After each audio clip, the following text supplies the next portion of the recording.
Dear students, आज हम discuss करेंगे मिनरल रिप्लेसमेंट के बारे में। तो हमारे लास्ट वीडियो के अंदर हमने न्यूट्रिएंट्स पढ़ लिए थे कि कितने न्यूट्रिएंट्स होंगे 60, जिनको हमने दो कैटेगरी के अंदर डिवाइड किया, मैक्रो एंड माइक्रो के अंदर। मैक्रो मतलब which are required in large quantity and micro मतलब which are required in less quantity. ठीक है, तो हमने उसके अंदर डिस्कस कर लिया था। अब हमारे सॉइल के अंदर हर ये न्यूट्रिएंट प्रेजेंट नहीं है, तो उन न्यूट्रिएंट की कमी को पूरा करने के लिए हम क्या स्प्रे करेंगे बेटा? Minerals and fertiliser.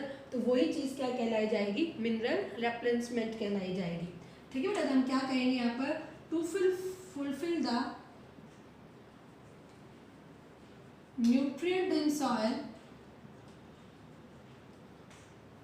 ठीक है, we use manures and fertilisers. तो वो चीज़ क्या कहलाई जाएगी? मिनरल रिप्लेसमेंट कहलाई जाएगी।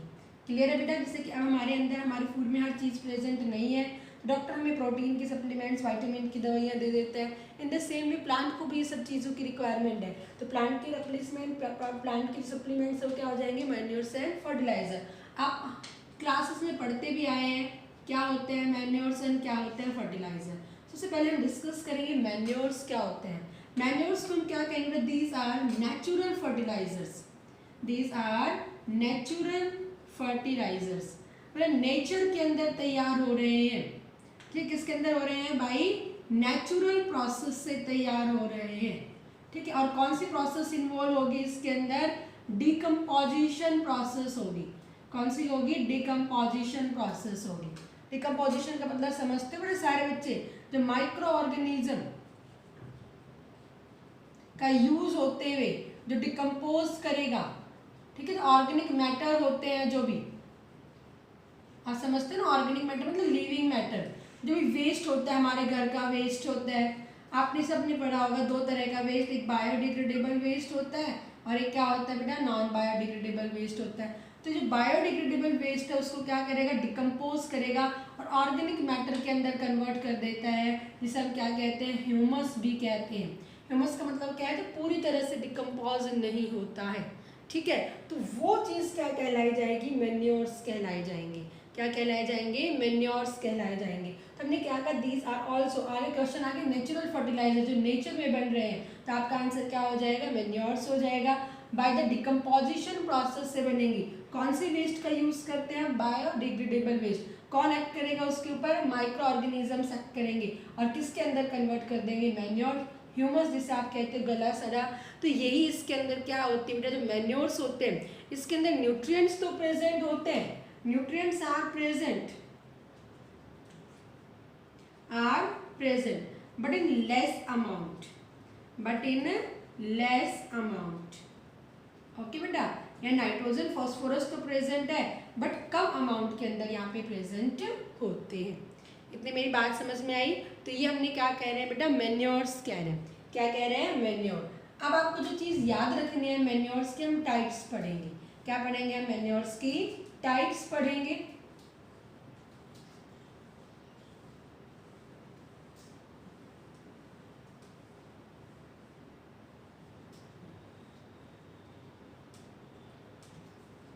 हम क्या पढ़ेंगे? देखो बेटा, आपके लिए इंपॉर्टेंट है, यहाँ से एनटीएससी में क्वेश्चन आया था 2016 के अंदर। मैन्योर्स की टाइप्स पढ़ेंगे हम। अगर हम बात करेंगे तो इसको हम 4 टाइप्स के अंदर डिवाइड कर देते हैं। ठीक है, फिर हमें इसके एडवांटेज भी पढ़नी है, डिसएडवांटेज भी पढ़नी है, हमें सारी चीज़ें पढ़नी है। मतलब अगर सब्जेक्टिव पॉइंट व्यू से बात करें तो इसमें बहुत कॉमन क्वेश्चंस आते हैं। ठीक है, तो मैन्योर्स में अगर सबसे पहले हम बात करेंगे, एक होती है फार्म यार्ड मैन्योर। बनाने का सबका तरीका एक सा होगा। ठीक है, बता देंगे फार्म यार्ड मैन्योर। फिर अगर हम बात करेंगे तो क्या हो जाएगा? कंपोस्ट। एक क्या हो जाता है? Vermi compost. और एक क्या हो जाता है? Green manures. ये बहुत ज्यादा इंपॉर्टेंट है ग्रीन मैन्योर्स। ये तो फिर भी आपने सबने पढ़ रखा होगा। ठीक है, अगर इसके अंदर हम बात करेंगे प्रोसेसिंग आर सेम। इसमें क्या, पहले मैं आपको प्रोसेस बताती हूँ बेटा। इनमें क्या होता है? गड्ढा खोदा जाता है। ठीक है, एक पिट खोदा जाएगा कम से कम 1.5 या 2 मीटर के अराउंड। मीटर बोल रहे हैं बेटा, इतना हम पिट खोद देते हैं।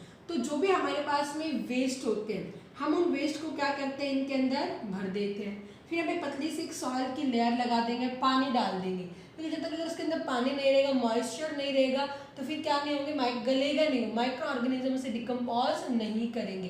तो गलना शुड़ना शुरू होगा तभी उसके ऊपर माइक्रो ऑर्गेनिज्म क्या करेंगे, एक्ट करेंगे। फिर उसके बाद एक और वेस्ट की लेयर, ये सब क्या होते हैं बेटा, वेस्ट होते हैं। क्या होते हैं यहाँ पे, सब वेस्ट। हम बीच बीच में सॉइल इसलिए लगा देते हैं ताकि इतना डिस्टर्बेंस ना हो, आराम से होता रहे। और यहाँ पे भी हमने वेस्ट डाल दिया, ठीक है, यहाँ पे भी जरा सा पानी हम रखेंगे और उसके ऊपर दोबारा से हम क्या बना देते हैं, अर्थ की लेयर। जरूरी हम बीच में यहाँ पे सॉइल की लेयर लगाए या ना लगाए, हम पूरा का पूरा वेस्ट उस गड्ढे के अंदर इकट्ठा कर देते हैं। और इसको थोड़ा मॉइस्ट जरूर रखेंगे, सूख जाएगा तो डिकम्पोज नहीं होगा, ठीक है। तो थोड़ा गीला रहेगा तो उसके अंदर क्या रहेगा, माइक्रो ऑर्गेनिज्म आ जाएंगे। इसका माइक्रो ऑर्गेनिज्म कौन कौन से हो सकते हैं बेटा, फंगस हो सकती है और बैक्टीरिया हो सकते हैं, ठीक है बेटा। ये माइक्रो ऑर्गेनिज्म इसके ऊपर एक्ट करेंगे और धीरे धीरे क्या करेंगे, उसे मैन्योर्स के अंदर कन्वर्ट कर देंगे। और इसके ऊपर हम एक सॉइल की, अब यहाँ बीच में हम सॉइल को बीच में चाहिए ना लगाए, ये ईजी होता है कि हमारा इतना गड्ढा भर गया है, हम कितना वेट करेंगे, तो एक सॉइल की लेयर लगा दी, फिर हमने आधा गड्ढा फिर भर दिया, फिर हमने एक सॉइल की लेयर लगा दी, फिर हमारे पास वेस्ट इकट्ठा है, फिर हमने सॉइल किस तरह से लगाते हैं। अगर हमारे पास एक साथ बहुत ही टाउन का कचरा इकट्ठा है, इस तरह से काफ़ी है, तो एक बार अगर हमारा गड्ढा भर जाता है, जरूरी है कि हम बीच में सॉइल की लेयर लगाएं यहाँ, ठीक है। लेकिन अपर के मोस्ट के ऊपर हम ये अर्थ की एक पतली सी लेयर, मतलब यहाँ पे सॉइल, अर्थ की पतली सी लेयर, थिन लेयर हम जरूर इसके ऊपर बिछा देते हैं। मिट्टी लेंगे, मिट्टी इसके ऊपर बिछा देंगे। इसका एक रीज़न होता है बेटा, क्या रीज़न होगा, क्योंकि अगर ये यहाँ पे गलेगा, सड़ेगा, अगर यहाँ पे क्या होता है, मॉस्किटोज की ब्रीडिंग प्लेस बन जाती है। मॉस्किटोज यहाँ पे आएंगे, ब्रीड करेंगे तो इनकी फिर नई पॉपुलेशन आएगी और डिफरेंट टाइप की डिजीज वो कॉज कर सकते हैं। तो डिजीज से बचाने के लिए हम ऊपर क्या करते हैं, अर्थ की लेयर। अर्थ की लेयर का मतलब क्या है, जो मिट्टी है हमारे पास उसकी एक लेयर हम उसे बिछा देंगे।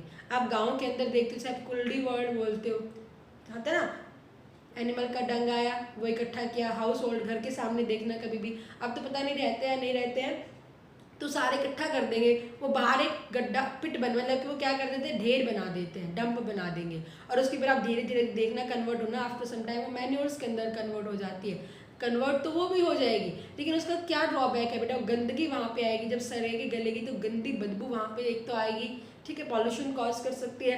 दूसरा वहाँ पे क्या होता है, मॉस्किटो ब्रीडिंग प्लेस बन जाता है जो हमें डिफरेंट टाइप की डिजीज कॉज कर सकता है। तो ये चीज़ें याद रखना, ये हम बना रहे हैं मैन्योर का हमारा मेन पर्पस क्या है, हमें बनाना है, तो हम with a very proper method के साथ बनाएंगे। हम गड्ढा खोदते हैं, इसके अंदर वेस्ट पड़ते हुए चले जाते हैं, अगर नहीं हमारे पास इतना वेस्ट है तो ये लेयर लगा दी, फिर और वेस्ट इकट्ठा होता है ये लेयर लगा दी, क्योंकि छोटा गड्ढा हम इसलिए नहीं बनाते क्योंकि पूरा का पूरा डिकम्पोज होने में 4 से 5 महीने का मिनिमम टाइम लग जाता है। 4 to 5 या 6 मंथ तक क्या होता है बेटा, इसके अंदर ये टाइम लग जाता है, ठीक है बेटा, आई मेरी बात समझ में। तो वहाँ पे कितना धीरे धीरे ये इकट्ठा होता रहेगा, फिर ये इकट्ठा होता रहेगा और जल्दी डिकम्पोज हो जाएगा। क्लियर है बेटा सारे बच्चों को। तो इसे हम क्या कह रहे हैं, आफ्टर सम टाइम 4 से 5 महीने 6 महीने बाद देखते हैं तो किसके अंदर कन्वर्ट हो जाएगा, मैन्योर्स के अंदर कन्वर्ट हो जाएगा। पता लगा how we manufacture the manures. हमने क्या कहा, देखो हमारा ये रोल है, खाली हमने उस कूड़े को, उस ढेर को इकट्ठा किया है, उसके अंदर डाला है, बाकी हमारा मैन्योर बनाने में हमारा कोई रोल नहीं है। जो रोल होगा वो नेचर का रोल है, और नेचर के अंदर भी किसका रोल है बेटा, माइक्रो ऑर्गेनिज्म का, by the decomposition process. Clear है बेटा सारे बच्चों को। अब हमारे पास के फार्म यार्ड और कंपोस्ट के अंदर क्या डिफरेंस है, एक मैंने क्या कहा फार्म यार्ड का, और एक मैंने क्या कहा वेस्ट। दोनों के अंदर वेस्ट इकट्ठा करेंगे। यहाँ पर जो वेस्ट कलेक्ट किया जाता है, द वेस्ट कलेक्टेड, जो मैन्योर बनाई जाती है फ्रॉम विच वेस्ट, वो हम किससे वेस्ट बनाएंगे, हमारे फार्म यार्ड वेस्ट से। किससे बनाएंगे, फार्म यार्ड, जो हम खेत के अंदर है, भाई खेत के अंदर है, खेत का, ये हमारा खेत हो गया, इमेजिन करें ये हमारे क्रॉप्स हो गए, ये हमारे एनिमल्स हो गए। तो ये एनिमल्स का जो वेस्ट आएगा, तो खेत का वेस्ट क्या हो सकता है, एनिमल का वेस्ट हो सकता है, एनिमल का डंग हो सकता है, जो एनिमल एक्सक्रीट कर रही है वो हो सकता है, या एनिमल का जो भी बचा हुआ खाना है, फॉडर है, वो हो सकता है। और फार्म का हमारे पास कभी फार्म का भी वेस्ट आ जाएगा, खेत का भी वेस्ट आ जाएगा। जब हम खाली फार्म का वेस्ट यूज करते हैं, उससे हम जो मैन्योर बनाएंगे वो चीज़ क्या कहलाई जाएगी, फार्म यार्ड मैन्योर कहलाई जाएगी। The manure which are formed by the waste of farm yard means the waste of animals, animal dung हो जाएगा, एक्सक्रीट हो जाएगा, स्लरी, जब मतलब कि हम और देखते हैं बेडिंग बिछा उसके अंदर घास फूस की ऐसी लेयर से बिछा देते हैं, वो वाला वेस्ट हो जाएगा। या उनका खाने का जो बचा हुआ हिस्सा होगा, फॉडर होगा, तो वो सब चीज़ें, और जो भी क्रॉप्स का बचा हुआ हिस्सा होगा, उनसे जो हम क्या बनाएंगे, मेन्योर बनाएंगे, उसे हम क्या कहेंगे, फार्म यार्ड मेन्योर कहेंगे। क्या कहेंगे इसे हम, फार्म यार्ड मेन्योर कहेंगे। इससे वो डिकम्पोजिशन प्रोसेस से बनेगी और इसके अंदर कितने महीने लग जाते हैं, 4 से लेकर 5 मंथ लग जाते हैं। कंपोस्ट का मतलब क्या होगा, ओल वेस्ट, मतलब फार्म वेस्ट तो हो ही गया है, इसके अंदर हमने खाली फार्म वेस्ट यूज किया था, प्लस जो भी हमारा हाउस होल्ड वेस्ट होगा, हाउस होल्ड वेस्ट जो होगा, उससे जो कंपोस्ट तैयार होगी, the compost which are prepared by the farm waste and the household. Household में हमारे पास क्या हो सकती है, वेजिटेबल वेस्ट हो सकते हैं, वेजिटेबल के जो भी छिलके वगैरह होते हैं, ठीक है, वे हो सकते हैं। या हमारे पास जो भी बायोडिग्रेडेबल वेस्ट आता है, हमारा कचरा जो भी हमारे पास आता है, हम फेंक देते हैं, उस गड्ढे के अंदर जमा कर देते हैं, देखा, तो वो वेस्ट से जो आएगा, मैंने पे आपको कहीं कहीं पे हाउस होल्ड के टाउन वेस्ट पे मिल जाएगा। क्योंकि एक कॉमन अगर हम बना रहे हैं, मैन्योर्स बना रहे हैं, तो वहाँ पे क्या होता है बेटा, जब भी हमारे 5-6 घर इकट्ठे होते हैं, वो सारे वेस्ट उसी के अंदर इकट्ठा करते रहेंगे, तो वो हमने क्या कहा, हाउस होल्ड वेस्ट हो जाएंगे। और प्लस क्या हो जाएगा, फार्म वेस्ट, खेत का वेस्ट, उससे जो कंपोस्ट तैयार होगी, उससे जो मैन्योर्स तैयार होगी, उसे हम क्या नाम दे देंगे, कंपोस्ट। और ये प्रोसेस को हम कंपोस्टिंग कह देते हैं। क्या कह देंगे यहाँ पे इस प्रोसेस को, कंपोस्टिंग। इसके अंदर कम से कम 6 महीने का टाइम लग जाता है। यहाँ पे तो 4 से 5 महीने में, यहाँ 6 महीने में। इसका क्या रीज़न, क्योंकि जो फार्म यार्ड वेस्ट होता है मोस्टली बायोडिग्रेडेबल फॉर्म के अंदर ही आएगा। जो एक्सक्रीट है, चाहे कुछ भी लगा लो, वो जल्दी डिकम्पोज होगा as comparison to household. Household के अंदर हम थोड़े कपड़े भी, क्योंकि वो भी बायोडिग्रेडेबल में आ जाते हैं। हमारे पास जो भी टूटी फूटी चीज़ें होती हैं, मोस्टली जो बायोडिग्रेडेबल है, तो वो डिकम्पोज होने में थोड़ा सा टाइम लगा देती है, तो इसलिए बनने में भी उसको 6 महीने का टाइम लग जाता है। क्लियर है बेटा। The waste which are the manure which are prepared by the farm waste, उसे हम क्या कहेंगे, फार्म यार्ड मैन्योर कहेंगे। And the manure which are form from the waste of the farm and the household waste, उसे हम क्या कहेंगे, compost. इसमें 6 महीने का टाइम लगता है, इसमें 4 to 5 मंथ। प्रोसेस सेम होगी, गड्ढा खोदेंगे, पिट खोदेंगे, ठीक है, गहरा खोदते हैं 1 मीटर के अराउंड, उसके अंदर हम वेस्ट को इकट्ठा करते हुए चले जाते हैं। बट एक प्रिकॉशन हमें जरूर ध्यान रखनी है, हम क्या करेंगे, अपर मौज, जब हमारा गड्ढा भर जाता है तो ऊपर हम एक सॉइल की लेयर को जरूर लगा देते हैं। क्लियर है बेटा। तो इसे हमने क्या नाम दिया, कंपोस्ट। वर्मी कंपोस्ट का मतलब क्या होता है, द कंपोस्ट, इसी तरह से मतलब वेस्ट का ही बेटा, the compost which is formed by,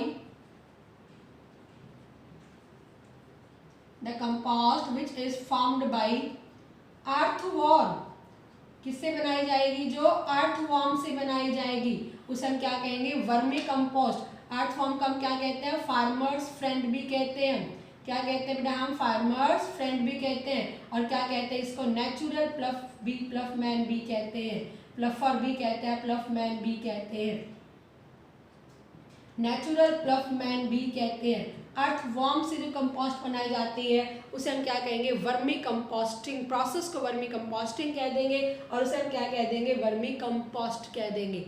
earthworm के बारे में आपने सबने पढ़ रखा है। अर्थवॉर्म कैसे, किस तरह से करता है। नेचुरल प्लफ मैन, उसे हमने क्या कहा, एक तो हम हमारे खेत को ऐसे प्लफिंग करवा रहे हैं, ठीक है, हल से करवा रहे हैं, ट्रैक्टर से करवा रहे हैं। इसके अंदर क्या होता है, जो भी वेस्ट कचरा इकट्ठा किया उन्होंने इस तरह से, और जो भी मोस्टली क्या होता है इसमें काउ डंग वगैरह होते हैं, या मोस्टली डंग की फॉर्म में वेस्ट होते हैं, फार्म यार्ड का जो गला सड़ा होगा वो होगा। उसके अंदर फिर क्या कर दिया जाता है, अर्थवॉर्म का लार्ज नंबर डाल दिया जाता है। लेकिन मिलते हैं बेटा मार्केटिंग के अंदर, इस तरह से करने के लिए मिल जाते हैं, तो उसके अंदर लार्ज अमाउंट के अंदर क्या डाल दिए जाते हैं, अर्थवॉर्म डाल दिए जाते हैं। तो अर्थवॉर्म धीरे धीरे सॉइल के अंदर तक जाएंगे, जहाँ पे वेस्ट है उसके अंदर तक जाएंगे, तो प्लफिंग हो जाएगी वहाँ पे, और उस वेस्ट को खाएंगे। जो डंग उसको क्या करते हैं, उसका फूड है। लेकिन जो उनका बाहर निकल के आएगा, जो उनका वेस्ट निकल के आएगा, वो एक फर्टाइल सॉइल की फॉर्म में होता है, वो बहुत ज़्यादा क्या होती है, फर्टाइल। तो उसे हम क्या नाम देंगे, वर्मी कंपोस्ट कहेंगे। क्या कहेंगे, वर्मी कंपोस्ट। इसको फार्मर्स फ्रेंड कहा जाता है। जो भी फार्मर का जनरली खेत के अंदर ये, अगर आपने किसी बच्चे ने आसपास में देखा है, यहाँ पे तो देखो हमने देखा हुआ है, हमने सारी चीज़ें, तो हमने क्या क्या देखा है बेटा, वहाँ पे एक जैसे कि इमेजिन करो ये क्या है, एक प्लेन सी जगह है, यहाँ पे सारा का सारा वेस्ट मोस्टली काउडंग हो गया, ये जो भी गली चिली चीज़ें हैं यहाँ पे मोस्ट जो ये अर्थवॉर्म खा सकते हैं, और इसके ऊपर लार्ज अमाउंट के अंदर अर्थवॉर्म को डाल दिया जाता है। अब अर्थवॉर्म इन चीज़ों को खाएंगे तो इनका जो वेस्ट निकल के आएगा, ठीक है, जो इनका अनडाइजेस्टेड फूड निकल के आएगा वो किसकी फॉर्म में निकल के आता है, फर्टाइल सॉइल की फॉर्म में निकल के आता है। और उस फर्टाइल सॉइल को क्या करते हैं, स्प्रेइंग में मैन्योर की फॉर्म में यूज किया जाता है। क्लियर है बेटा? इसे हम क्या नाम देंगे, वर्मी कंपोस्ट कहेंगे। क्या कहेंगे इसे हम, वर्मी कंपोस्ट। तो ध्यान देना बेटा यहाँ पे इन दोनों के अंदर तो डिकम्पोजिशन प्रोसेस हुई है और इसमें भी डिकम्पोजिशन प्रोसेस ही होगी, और with the help of micro organism, with the help of micro organism. यहाँ डिकम्पोजिशन प्रोसेस नहीं हुई है, कोई डिकम्पोजिशन प्रोसेस नहीं है, और किसकी हेल्प से हुई है, अर्थवर्म की हेल्प से। तो इसे हम क्या नाम देंगे, वर्मी कंपोस्ट कहेंगे।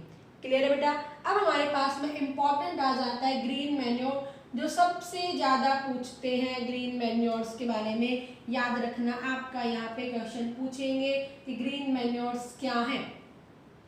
ओके बेटा, ग्रीन मैन्योर्स याद रखना बहुत ज़्यादा इंपॉर्टेंट है।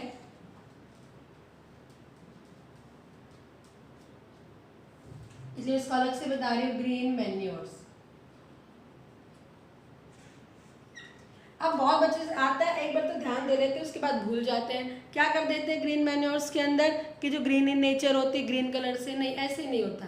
आपने कभी देखा है हमारे गांव में जो हम खेत को 2 या 3 महीने के लिए खाली छोड़ते हैं। मैंने आपको कल जैसे जब टाइप्स बताया कि जायड क्रॉप्स के बारे में हमने जब बताया था कि ये उनके अंदर जहाँ पे मतलब हाई फर्टाइल होती है वहाँ पे तो उस टाइम के अंदर जायड क्रॉप्स ग्रो कर देते हैं। जब हमारे पास अप्रैल से लेकर जून का महीना फ्री रहता है, तो हमारे एक हमने क्रॉप ग्रो करवा लिया, आफ्टर सम टाइम हमारे जो खेत के अंदर हम गैप देते हैं, फ्री फील्ड हम जिसमें रखते हैं, उस टाइम के अंदर हम हमारे फील्ड में, उस टाइम के अंदर हमारे फील्ड के अंदर हम क्या करते हैं, मोस्टली जो जल्दी ग्रो फास्ट ग्रोइंग प्लांट्स को ग्रो करवा देते हैं। फास्ट ग्रोइंग प्लांट जब हमने हार्वेस्ट कर लिया कंप्लीटली, हमारा फील्ड क्या है, बिल्कुल फ्री है, हम क्या करेंगे उनके अंदर फास्ट ग्रोइंग प्लांट्स, मतलब फास्ट ग्रोइंग जो क्रॉप्स होती है। और मोस्टली हम कौन सी क्रॉप्स को यूज करते हैं, लेग्यूमिनस। लेग्यूमिनस पता है ना, जो कि इसके अंदर राइजोबियम बैक्टीरिया रहता है। कौन सा बैक्टीरिया रहता है, राइजोबियम। और राइजोबियम क्या करके फिक्स करेगा, नाइट्रोजन। नाइट्रोजन फिक्सेशन में रोल प्ले करता है। तब मोस्टली लेग्यूमिनस फैमिली को यूज करते हैं, लेग्यूमिनस प्लांट्स को हम यूज करेंगे। हमने उसे ग्रो करवा दिया, जैसे 6 से 7 वीक के अंदर, मतलब कम से कम 1.5 महीने के अंदर, 1.5 मंथ के अंदर जो बड़े साइज के अंदर आ जाती है, बिफोर फ्लावरिंग, फ्लावर आने से पहले, बस उनका साइज थोड़ा बड़ा हो जाता है, फ्लावर नहीं आते, साइज में बढ़ गए इस तरह से, तो उसी खेत के अंदर इनको प्लफिंग करवा, हल चला देते हैं, इसको उखाड़ेंगे नहीं, उसे हार्वेस्ट नहीं करेंगे, क्या करवाई दी जाती है बेटा, प्लफिंग करवा देंगे। प्लफिंग करवाने के बाद वो सॉइल के अंदर अच्छे से उसे मल्चिंग मिक्स कर देते हैं। मल्चिंग का मतलब क्या होता है, मिक्सिंग। मल्चिंग का मतलब क्या होता है, मिक्स करवा देंगे। क्या करवा देंगे, मिक्स। और खेत को अब क्योंकि 1 महीने के अंदर ही बढ़ जाती है, मैक्सिमम 1.5 मंथ के अंदर बढ़ जाती है। बिफोर फ्लावरिंग, फ्लावरिंग आने से पहले हम उसे प्लफिंग, खेत में हल चला देते हैं और अच्छे से मल्च मिक्स करवा देंगे, और हमारे खेत को वैसे ही हम छोड़ देंगे। हमारे खेत के अंदर जो मिक्स हो चुकी होगी तो वो अंदर ही अंदर है, तो उसका वहाँ पे क्या करेंगे, माइक्रो ऑर्गेनिज्म, क्या करेंगे बेटा, माइक्रो ऑर्गेनिज्म क्या करेंगे, उसे डिकम्पोज करेंगे। क्या करेंगे, डिकम्पोज करेंगे। एंड आफ्टर सम टाइम वो किसके अंदर कन्वर्ट हो जाएगी, वहां पर मैन्योर्स के अंदर कन्वर्ट हो जाएगी। उसे हम क्या नाम दे रहे हैं, ग्रीन मैन्योर्स कह रहे हैं। क्या नाम दे रहे हैं, ग्रीन मैन्योर्स कह रहे हैं। तो हमने क्या कहा, green manure it is formed by the growing of plants, जो फास्ट ग्रोइंग प्लांट्स होते हैं, लेग्यूमिनस, मोस्टली लेग्यूमिनस, हालांकि नॉन लेग्यूमिनस ले भी लेते हैं, बट मोस्टली किसको लेते हैं, लेग्यूमिनस फैमिली को। ठीक है, in the green manure the plant such as the which are the fast growing crops, ठीक है, are grown in the field for 1.5 month before flowering, flowering आने से पहले। ठीक है, ploughing, and ploughing is done by which the crop mulch into the soil, mix हो जाएगी उसके अंदर, and the field is free for some time. हम क्या करते हैं, फील्ड को थोड़े टाइम के लिए फ्री छोड़ देंगे, and at the time micro organism वहाँ पे रहेंगे जो सॉइल के अंदर होते हैं, एंड माइक्रो ऑर्गेनिज्म डिकम्पोज करेंगे उस ऑर्गेनिक मैटर को, और किसके अंदर कन्वर्ट करवा देंगे बेटा, मैन्योर्स के अंदर कन्वर्ट करवा देंगे। वो क्या कहलाई जाएगी, ग्रीन मैन्योर्स कहलाई जाएगी। आगे मेरी बात समझ में, लिखने के लिए आपका ये, बट एनटीएससी में जो क्वेश्चन पूछते हैं बहुत इंपॉर्टेंट है। हम यहाँ पे कौन सी क्रॉप्स को यूज करेंगे, लेग्यूमिनस तो है ही है, लेग्यूमिनस नाइट्रोजन की कमी को पूरा करेगी, बट हमारे एनसीईआरटी में 3 एग्जाम्पल दिए हुए हैं, याद रखना।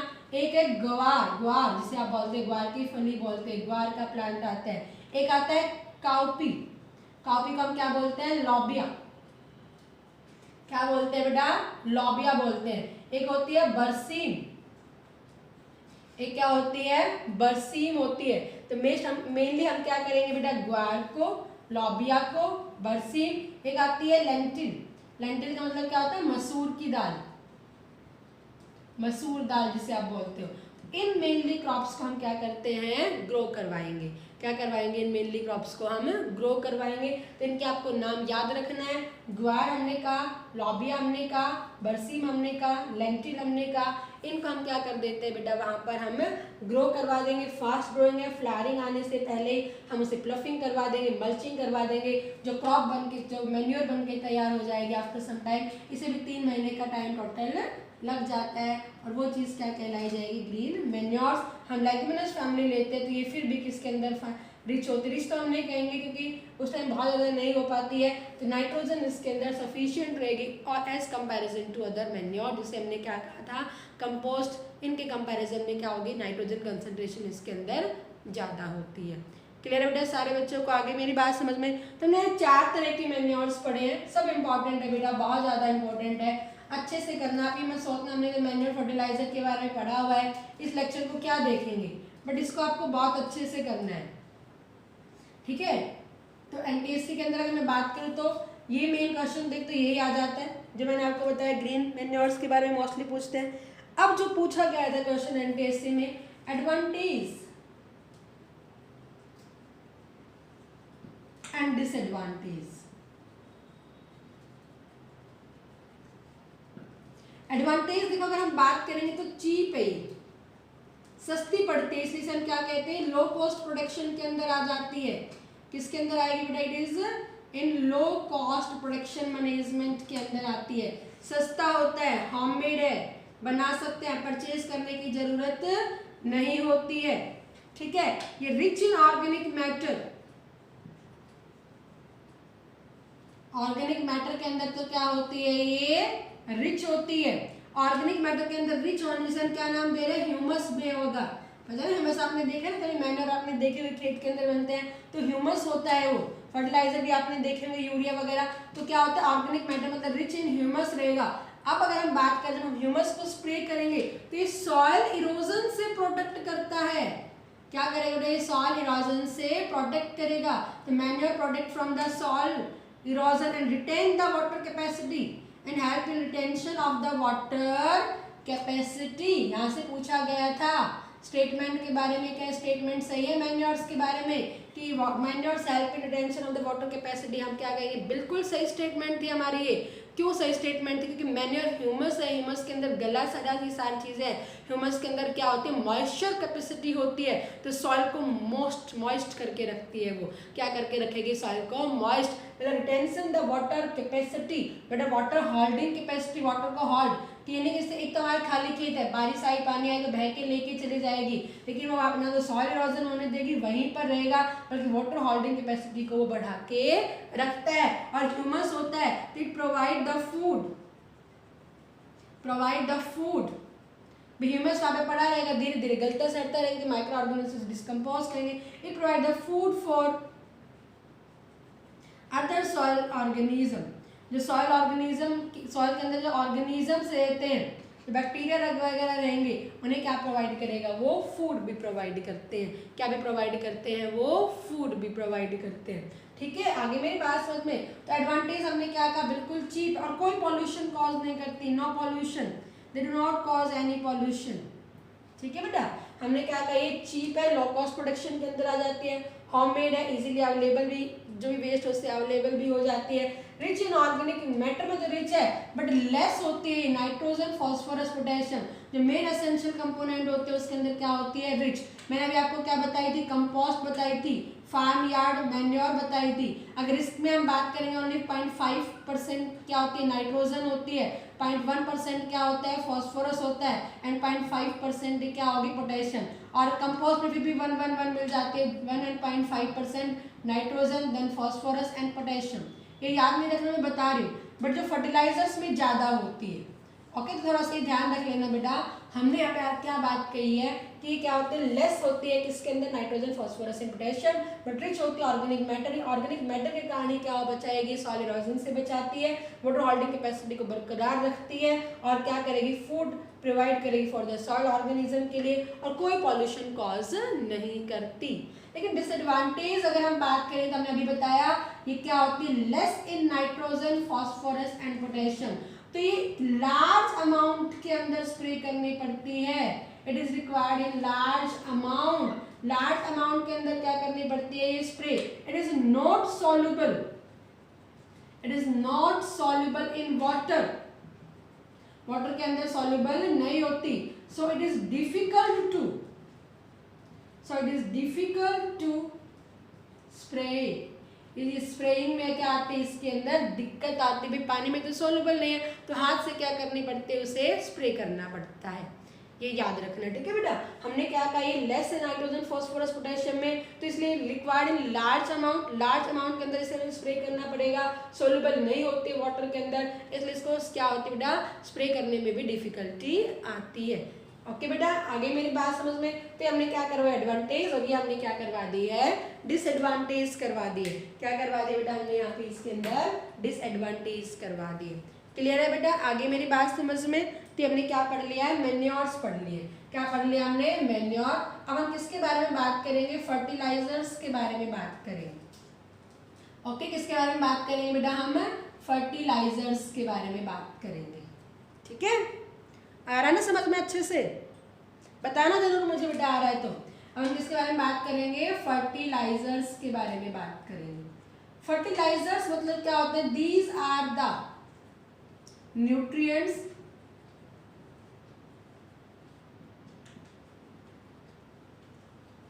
which are prepared by human beings in industry by using chemicals। किससे बनाते हैं, केमिकल से, by using chemicals, उसे हम क्या नाम दे रहे हैं, फर्टिलाइजर्स कह रहे हैं। क्या कह रहे हैं बेटा, फर्टिलाइजर्स कह रहे हैं। तो ये वो न्यूट्रिएंट्स होंगे जिसको किसने बनाया, ह्यूमन, मतलब होममेड है बेटा, सॉरी ये क्या है, ह्यूमन मेड है। क्या है बेटा, ये ह्यूमन मेड है, ह्यूमन बीइंग बना रहा है, फैक्ट्री में बना रहा है, इंडस्ट्री में बना रहा है, फैक्ट्री के अंदर बना रहा है, और बाय यूजिंग द केमिकल्स, उसे हम क्या नाम दे रहे हैं, फर्टिलाइजर्स कह रहे हैं। क्या कह रहे हैं उसे हम, फर्टिलाइजर्स कह रहे हैं। आगे मेरी बात समझ में, तो they are rich in nitrogen, phosphorus and potassium।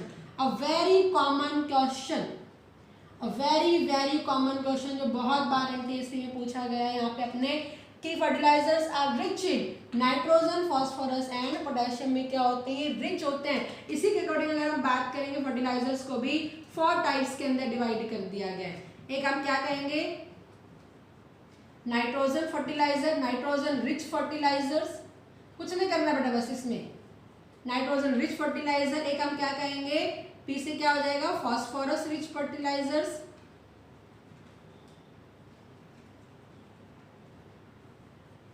और एक हम क्या कह देते हैं बेटा, क्या कह देंगे, पोटेशियम रिच फर्टिलाइजर्स। बाकी तो आराम से सॉइल में प्रेजेंट होते हैं, मेन ये कंपोनेंट है फर्टिलाइजर्स, ये रिच फर्टिलाइजर्स। और फोर्थ हम क्या कह देंगे, मिक्स्ड, जिसमें क्या होगा, नाइट्रोजन भी होगा, फास्फोरस भी होगा और पोटेशियम। इसमें अगर हम नाइट्रोजन रिच में करेंगे तो urea is a common, urea के अंदर क्या होता है, अबंडेंट नाइट्रोजन प्रेजेंट होता है। फास्फोरस के अंदर अगर हम बात करेंगे तो क्या कह देंगे, सोडियम फॉस्फेट, ठीक है बेटा, सोडियम फॉस्फेट या फॉस्फेट क्लोराइड।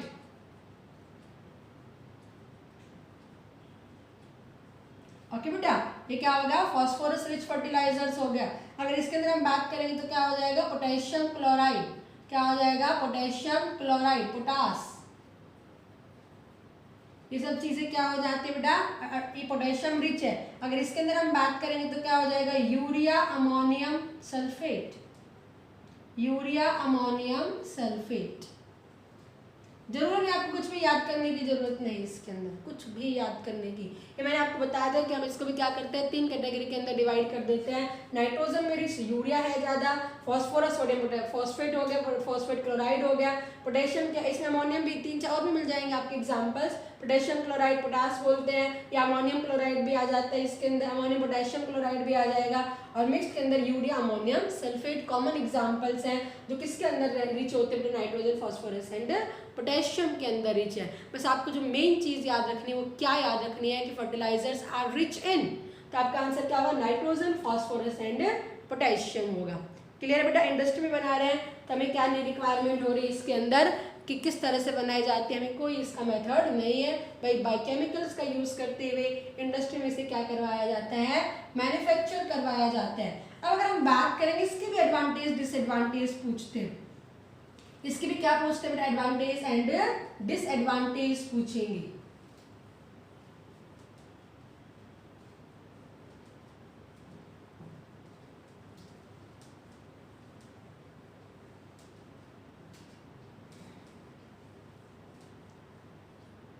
इसके क्या पूछेंगे बेटा, एडवांटेज एंड डिसएडवांटेज, वही एडवांटेज और डिसएडवांटेज। एडवांटेज अगर हम बात करें, सबसे पहले एडवांटेज तो हमने क्या कहा, रिच है, किसके अंदर रिच है, नाइट्रोजन फॉस्फोरस एंड पोटेशियम के अंदर रिच है। क्लियर सारे बच्चों को। और ये क्या होता है, इजीली रिच है तो इसकी रिक्वायरमेंट किसमें पड़ेगी, लेस अमाउंट में रिक्वायर होगी, it is required in less amount. Rich है तो थोड़ा थोड़ा स्प्रे करना पड़ेगा। It is easily soluble in water, it is easily soluble in water, so easy to spray, spray करने में क्या आती है, कोई दिक्कत नहीं आती है। क्लियर है, हर जगह मार्केट के अंदर इजीली अवेलेबल होती है, ये इजीली अवेलेबल है।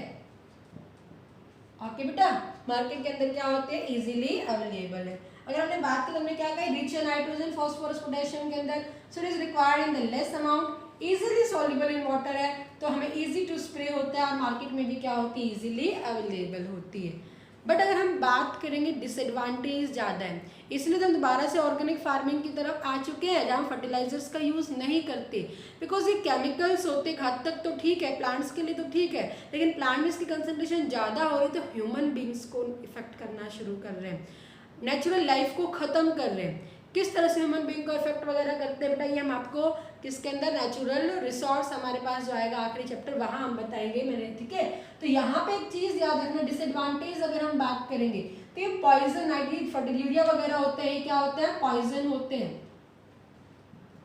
तो हमें केयरफुल हैंडल करना पड़ता है, केयरफुली क्या करना पड़ता है, इन्हें हैंडल करना पड़ता है। जब भी हम इन फर्टिलाइजर्स को यूज़ करेंगे तो मास्क का यूज़ करते हैं, हम इनहेल ना करें, एक्सेस में हमारे अंदर ये चीज़ें ना जाए तो हमें डैमेज ना करें। सेकेंड, अगर हम बात करेंगे बेटा फर्टिलाइजर्स जो होते हैं, they kill the essential microorganism, they kill the essential microorganisms present in soil, soil के अंदर हमारे एसेंशियल माइक्रो ऑर्गेनिज्म है वो किल कर देता है, बल्कि वो उनको तो फूड प्रोवाइड कर रहा था मैन्योर, लेकिन ये क्या कर देता है, किल। डिफरेंस आएगा ना मैन्योर एंड फर्टिलाइजर्स के अंदर, तो इन्हें क्या किल the essential micro organism present in the soil, तो डिक्रीज कर देते हैं सॉइल फर्टिलिटी को, सॉइल फर्टिलिटी को क्या कर देते हैं, ये डिक्रीज कर देते हैं, याद रखना है, ठीक है बेटा। और ये क्या होती है, हाई कॉस्ट होती है इनकी, हर कोई इसे नहीं खरीद सकता, तो हाई कॉस्ट प्रोडक्शन के अंदर ही आती है, किसके अंदर आती है, ये हाई कॉस्ट प्रोडक्शन के अंदर आ जाएगी। इनकी कॉस्ट क्या होती है, हाई होती है, ज़्यादा पैसे लगते हैं, ठीक है। अगर हम यहाँ पे बात करेंगे नेक्स्ट नंबर पे, अगर हम बात करेंगे तो ये पॉल्यूशन कॉज करती है, क्या कॉज करती है, पॉल्यूशन। एक तो हमने क्या कहा भाई, सॉइल पॉल्यूशन ही कॉज कर रही है, because it decrease the fertility of the soil, धीरे धीरे सॉइल के अंदर जो माइक्रो ऑर्गेनिज्म प्रेजेंट है उसको क्या कर रही है, किल कर रही है, उस केमिकल के कारण वो अपने आप को डेवलप नहीं कर पाते हैं माइक्रो ऑर्गेनिजम्स और मर जाते हैं, और सॉइल की फर्टिलिटी धीरे धीरे क्या होती है, खत्म। और दूसरा ये अब याद रखना, वाटर पॉल्यूशन, दूसरा इंपॉर्टेंट क्या कॉज कर देते हैं, वाटर पॉल्यूशन। इसको मैं आपको डिटेल में नेचुरल रिसोर्स के अंदर भी बताऊंगी बेटा जहाँ हम पॉल्यूशन पढ़ेंगे। अब थोड़ा क्योंकि यहाँ पर भी तुमसे क्वेश्चन पूछ सकते हैं, जब फर्टिलाइजर स्प्रे कर रहे हैं भाई नाइट्रोजन फॉस्फोरस पोटेशियम में तो रिच होता है, हमने स्प्रे कर दिया हवा के साथ बह के, किसके साथ, बारिश के पानी के साथ बह के हम पानी डाल रहे, इरिगेशन कर रहे हो, पानी के साथ साथ बह के अपनी जो नियर वाटर बॉडीज होती हैं, क्या होती है, नियर वाटर बॉडीज होती है, उनके अंदर चली जाती है। आपके समझने की कोशिश करना, एक वाटर बॉडीज थी या मछली आराम से रह रही थी, जो भी था आराम से सब चीजें थी। अब ये फर्टिलाइजर्स को कंटिन्यू स्प्रे किया जाता है, these are rich in the nitrogen phosphorus in the potassium, हवा के झोंके से बह के यहाँ पे नाइट्रोजन फर्टिलाइजर्स यहाँ पे ये आ चुके हैं। अब नाइट्रोजन फॉस्फोरस पोटेशियम ये रिच क्या है, न्यूट्रिएंट्स है, तो न्यूट्रिएंट्स किसके ग्रो करवा देंगे, एल्गी की ग्रो करवा देंगे, किसकी ग्रो करवा देंगे, एल्गी की ग्रो करवा देंगे। और एल्गी की ग्रो होने के कारण कंटिन्यू आफ्टर सम टाइम आप देखना आपके गांव में अगर कोई पॉन्ड है, जोड़ है, तालाब है, तो आप वहाँ पे देखोगे आपका पूरा का पूरा जो ग्रीन सरफेस दिखाई दे रहा है वो एल्गी है, उसको टच करके देखना वो एल्गी, क्योंकि हम वहाँ पे नाइट्रोजन हमारे आसपास के खेतों में यूज किया जाता है, वो बह के कहाँ आ रही है, नए वाटर बॉडीज के अंदर आ रही है, तो आप एल्गी की ग्रोथ हो जाएगी, और एल्गी इतनी अबंडेंट ग्रोथ हो जाएगी तो क्या बना देगी, एल्गल ब्लूम बना देती है, क्या बनाएगी, एल्गल ब्लूम में पूरी की पूरी एल्गी आ चुकी है। अब नीचे रहने वाले माइक्रो ऑर्गेनिजम्स जो नीचे रहने वाले जो एक्वेटिक लाइफ की फिश वगैरह थी, इनको प्रॉपर अमाउंट के अंदर सनलाइट नहीं मिल पा रही है, इनको प्रॉपर अमाउंट के अंदर एल्गल ब्लूम यहाँ पे ऑक्सीजन नहीं मिल पाती है, ऑक्सीजन नहीं मिल पाने के कारण धीरे धीरे क्या होते हैं, मरने शुरू हो जाते हैं।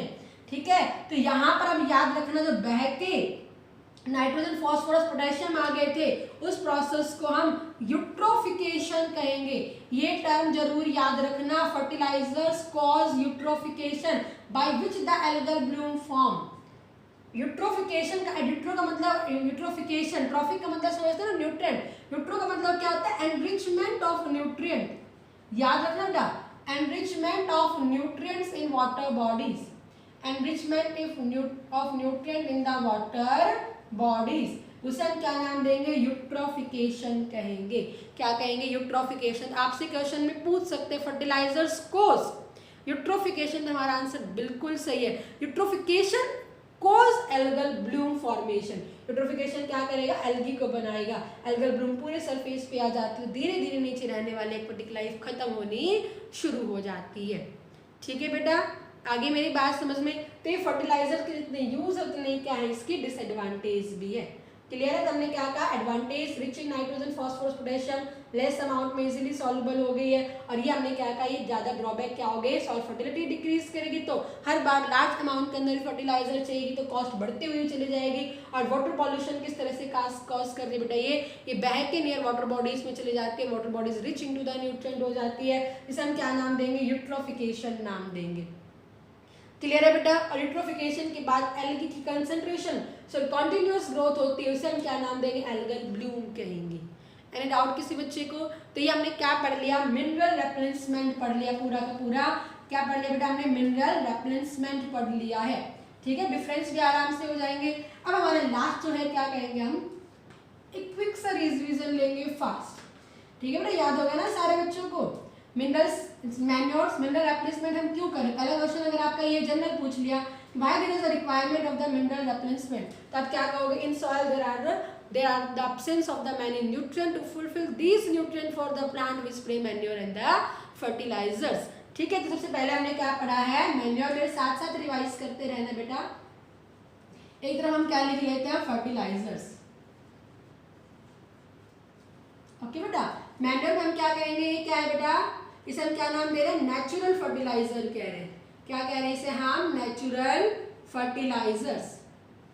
और ये हमने क्या कह दिया, होममेड। एक जैसी चीज को हमेशा डिफरेंस के साथ याद रखना, होममेड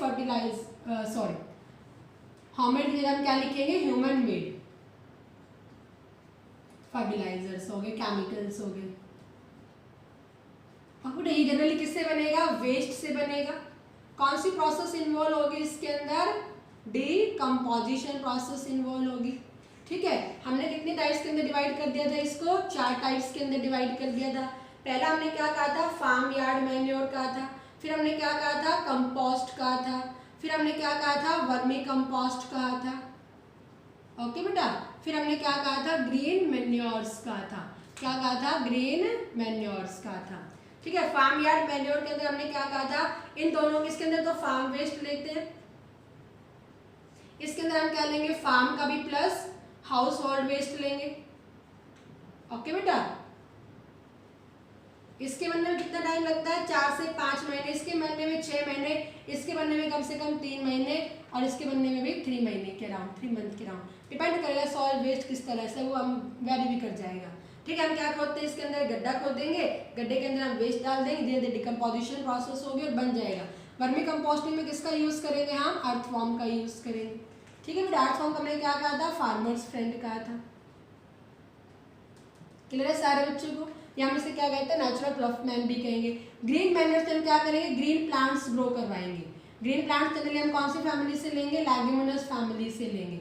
क्यों लिया जाता है? क्वेश्चन पूछते हैं लैग्यूमिनस फैमिली आर रिच इन, तो आंसर क्या हो जाएगा? नाइट्रोजन। अब मैंने वहां पे 3 एक सन हेम्प भी याद कर लेना बेटा, सन हेम्प, एक ग्वार, ये सन हेम्प भी एनसीईआरटी के अंदर दिया सन हेम्प। ठीक है, सन हेम्प, ग्वार याद करना बेटा इसको जरूर, सन हेम्प को मैं वहां पे भूल गई थी। ग्वार हो गया और लोबिया, ये 3 दी हुई है एनसीईआरटी के अंदर। ये लेंटिल जिसे हम क्या कहते हैं? मसूर की दाल, ये याद कर लेना बेटा सारे बच्चे। ओके, सन हेम्प जरूर याद करना, मेरे दिमाग से स्लिप कर गया वहाँ। ग्वार एंड द लोबिया, ये हम किसके अंदर लेंगे? ग्रीन मैन्योर्स के अंदर लेंगे। हम उसे ग्रो करवाएंगे, 1 महीने के बाद जब फ्लावर आने से पहले उसको हम ऊपर हल चलवा देते हैं, उसी खेत को एज इट इज छोड़ देंगे, ढंग से मिक्स करवा देते हैं, उसे मल्चिंग 2-3 बार उसके ऊपर हम ट्रैक्टर चलवाएंगे तो अच्छे से मल्च हो जाएगी। मल्च होने के बाद क्या होगा? इसको एज इट इज छोड़ देंगे, डिकम्पोजिशन प्रोसेस होगी, आफ्टर सम टाइम किसके अंदर कन्वर्ट हो जाएगी? वो मैन्योर्स के अंदर। उस मैन्योर को हम क्या कहेंगे? ग्रीन मैन्योर कहेंगे। क्लियर है बेटा? आगे मेरी बात समझ में? फिर इसके हमने क्या पढ़ी? एडवांटेज पढ़ी, और फिर हमने क्या पढ़ी? इसकी डिसएडवांटेज पढ़ी बेटा। एडवांटेज क्या है? लो कॉस्ट की होती है, घर पे कोई भी बना सकता है। ठीक है, या नो कॉस्ट भी हम कह सकते हैं इसे, अवेलेबल तो नहीं, नो कॉस्ट हम कह देंगे। और ये किसको बरकरार रखते हैं? वाटर रिटेंशन कैपेसिटी को बरकरार रखेगी। क्या नहीं होने देगी? सॉइल इरोजन से प्रोटेक्ट करवाएगी। और ये क्या करते हैं? सॉइल की फर्टिलिटी को मेंटेन करके रखेगी। क्या करेगी? सॉइल की फर्टिलिटी को मेंटेन करके रखती है। ठीक है, डिसएडवांटेज अगर हम बात करेंगे, क्योंकि ये क्या होती है? लेस होगी नाइट्रोजन, फास्फोरस एंड पोटेशियम के अंदर, नॉट इजीली, इसलिए लार्ज अमाउंट के अंदर हमें क्या करना पड़ता है? उसे स्प्रे करना पड़ेगा।